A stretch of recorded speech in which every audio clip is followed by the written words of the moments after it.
بسم الله الرحمن الرحیم.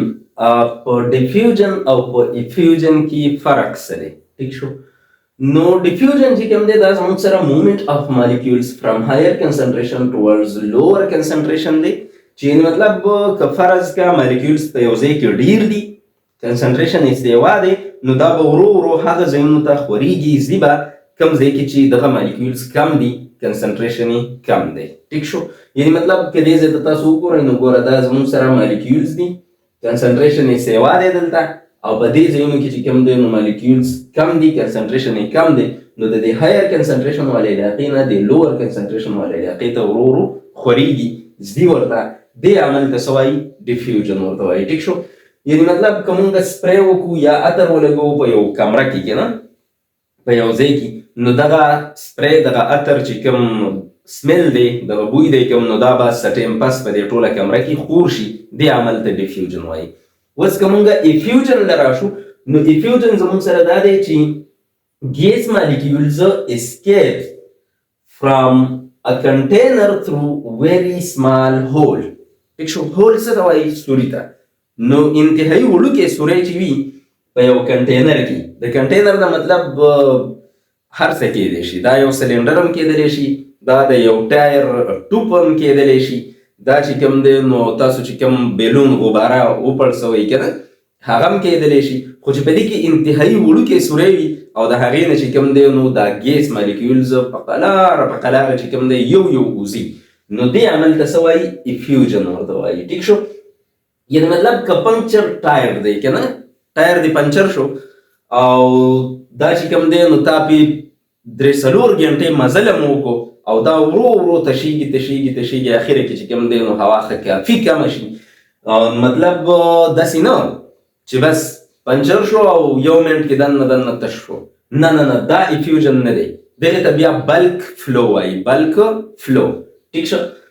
چې کله دا داسې پنچر وي چې تا ته پته نه وي او انتهایی سلو دی هوا کمیږي، نو دې عمل ته بیا څه وایي؟ افیوژن ورته وایي. صحیح ده که نه؟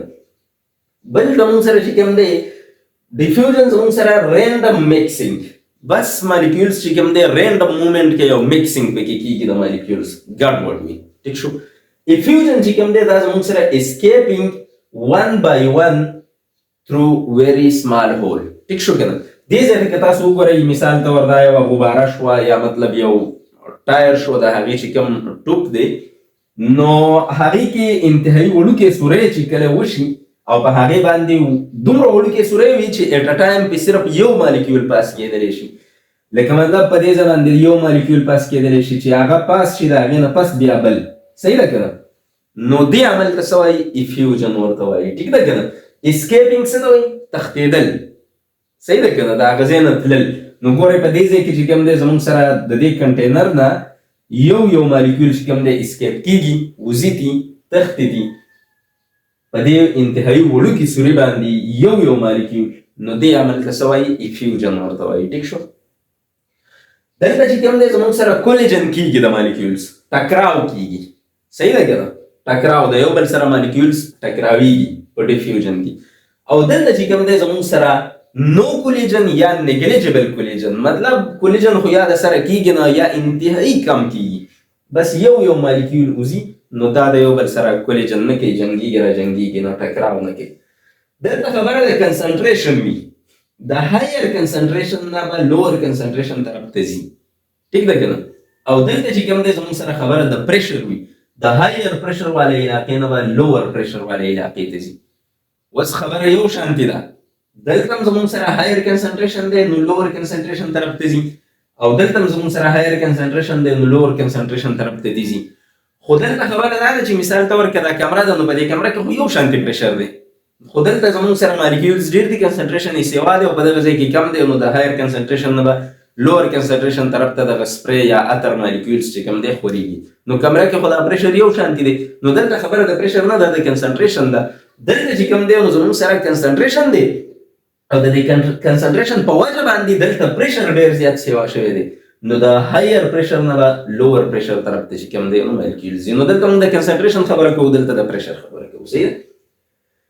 ډیفیوژن زموږ سره په سالډ، لیکوډ او ګیس ټولو کې چې کوم دی کېږي، او افیوجن چې کوم دی نو دا زموږ سره اونلی ګیس مالیکولز صحیح شو کنه په ګیس کې چې کوم دی کیږي د ګیس نه مطلب دا نه دی چې خامخا دی ګیس وي خو کتاب پوکړی بیلون غباره وپړسوله او هغې کې مطلب تا هوا را جمع کړله نو دغه مې یو ګیس شو صحیح ده ښه اوس که موږ د دې اګزامپلز له راشو مثالونو له راشو نو لکه سپری یا عطر چې په کمره کې وکړي او هغه ورو ورو خورېږي د دې مثال ما الریډي درکو د دې نه علاوه انک ډراپ د سیی د انک که ته یو څاڅکی راواخلې یو ډراپ او هغه ا ګلاس اپ واټر د شیشې یو ګلاس دې راغستی دی په هغې کې دې د سرې سیی یا د بلو یا د بلیک انک چې کوم دی یو ډراپ وکړو نو څه ټایم پس چې کوم دی دا ورو ورو پکې خور شي صحیح ده که نه دغه شان دي زموږ سره شوګر مالیکولز که ته راواخلې هغه اوبو ته ور واچوې لکه مطلب چیني راواخلې او هغه اوبو ته ور واچوې څه ټایم پس پکې دغه چیني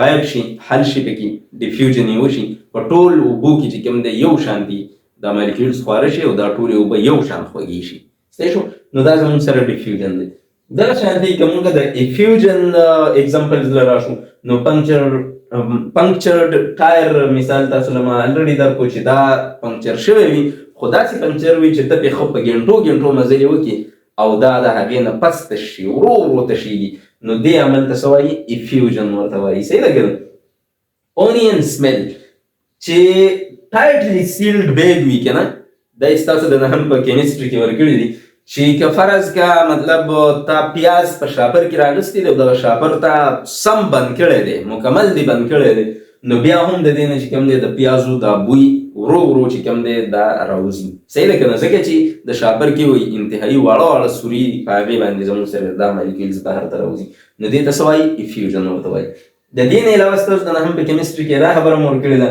چې کوم بیلون دی که نه مطلب غباره ده نو که دا مونږ په هیلیم ګیس په دې کې ور واچو نو هیلیم ګیس د هوا نه سپک دی نو دا بیا بره ځي صحیح ده که نه په کمره کې چې کوم دی تا هیلیم ګیس نه غباره ډکه کړله او هغه دې په کمره کې پرېښودله نو دا به بره کوشش کوي دی چت سره به چې کوم دی ګرځي را ګرځي خو که افټر ا ډے آر ټو یې ته وګورې که نه مطلب که ورځ دوه پس ته وګورې نو دغه غباره به لاندې راغلي وي ولې به لاندې راغلي وي ځکه چې دغه غباره کې انتهایي واړه واړه سوري دي په دې دیوالونو کې نو دا مالیکولز به ترې ورو ورو وځي نو په ورځ کې یا په دوو کې چې کوم دی دغه مالیکولز به ترې بهر ته وځي او دا غباره به لاندې راشي ټیک نو دا زموږ سره چې کوم دی د افیوژن دی او د هغې مثالونه دي د هغې کریکټرسټکس دي او دا زموږ سره ډیفیوژن دی د هغې مثالونه دي د هغې کریکټرسټکس دي که تاسو له چېرته راشي په پیپر کې بایولوژي کې خو نشي راتلی خو که فرض کا کیمسټري کې راشي چې ډفرنس وکړي د ډیفیوژن او د افیوژن